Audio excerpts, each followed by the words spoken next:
દિવાળીની સફાઈ પછી ઘરને શણગારવા માટે અહીં કેટલાક સુંદર અને પરંપરાગત વિચારો આપેલા છે. 1. રોશની અને દીવા લાઇટ્સ એન્ડ દિયાસ.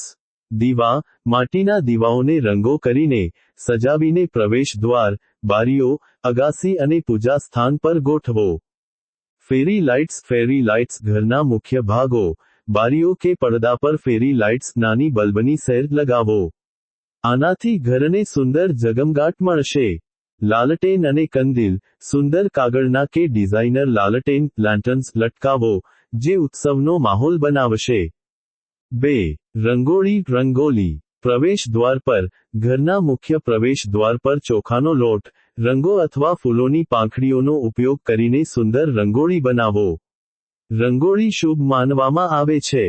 ફ્લોટિંગ રંગોળી, પાણી ભરેલા વાસણમાં ફૂલોની પાંખડીઓ અને વચ્ચે દીવા કે ફ્લોટિંગ મીણબત્તીઓ મૂકીને, ફ્લોટિંગ રંગોળી બનાવો.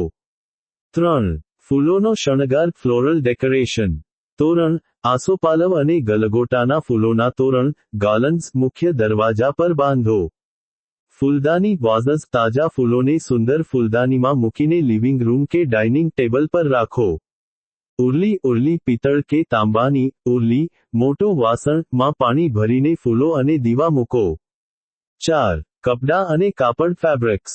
કુશન કવર, લિવિંગ રૂમના કુશન કવરને બદલીને તેજસ્વી રંગો, લાલ, કેસરી, પીળો કે ભરતકામવાળા કવરનો ઉપયોગ કરો. પડદા, જો શક્ય હોય તો, ઉત્સવને અનુરૂપ નવા કે સ્વચ્છ પડદા લગાવો.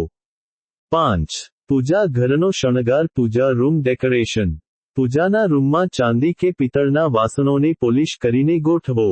લક્ષ્મી ગણેશજીની મૂર્તિઓ કે ફોટાને તાજા ફૂલોની માળાથી શણગારો.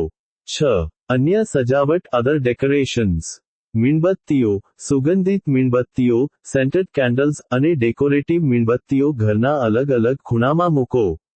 ઝુમ્મર અને બેલ, ઘંટડીઓ, બેલ્સ અને અન્ય વોલ હેંગિંગ્સનો ઉપયોગ કરો.